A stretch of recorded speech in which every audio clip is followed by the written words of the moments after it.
ప్రజలకు మౌలిక వస్తువులు కల్పించడంలో గ్రేటర్ వరంగల్ మున్సిపల్ కార్పొరేషన్ అధికారులు విఫలమయ్యారని 40వ డివిజన్ కార్పొరేటర్ మరుపల్లి రవి అన్నారు. 40వ డివిజన్ కార్పొరేటర్ మరుపల్లి రవి ఆధ్వర్యంలో డివిజన్ ప్రజలు గ్రేటర్ వరంగల్ మున్సిపల్ కార్పొరేషన్ ముందు ఆందోళన నిర్వహించారు.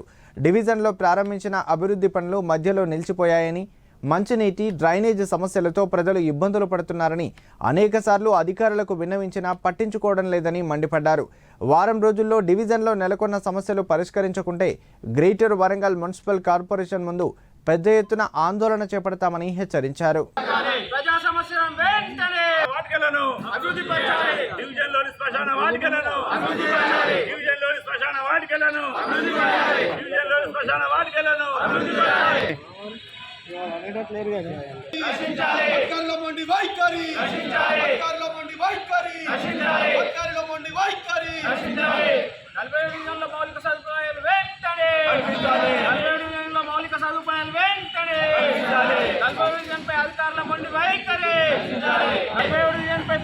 అధికారుల పక్షపాత వైఖరి, అధికారుల పక్షపాత వైఖరి, అధికారుల పక్షపాత వైఖరి.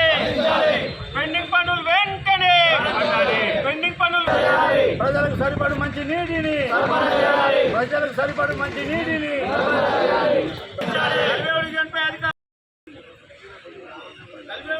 సమస్యలు వెంటనే, అధికారుల మండి వైఖరి, సమస్యలు వెంటనే, మౌలిక సదుపాయాలు వెంటనే, హిందూ శ్మశాన వాటికలు వెంటనే, హిందూ శ్మశాన. ఈరోజు 40 డివిజన్ సంబంధించిన ప్రజలందరూ కలిసి ప్రజాదరణ కార్యక్రమం నిర్వహించడం జరిగింది.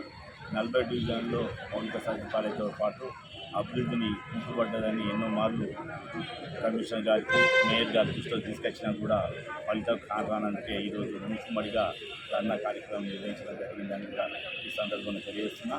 డివిజన్లో అనేక ప్రాంతాల్లో పైప్ లైన్ లేదు. ఎల్లమ్మ కాలు కానీ, మంచి ఫుట్బాల్ చాలా కొత్తగా వెలిసిన గృహాలు ఉన్నాయి. ఆడ పైప్ లైన్ లేవు. డ్రైనేజ్ వ్యవస్థ కూడా సరిగ్గా లేక ఇళ్లకు నీళ్ళు వస్తుంది.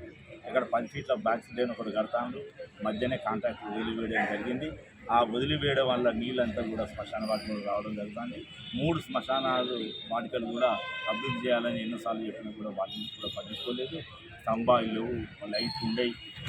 మంచినీరు మా కరీంబాగ్ ట్యాంక్లో 3 ట్యాంకులు ఒకే ప్రాంతంలో ఉంటాయి, కానీ చుట్టుపక్కల ప్రాంతం మా డివిజన్ ఉన్నప్పటికీ మా డివిజన్లో మంచి నీళ్ళు రావు.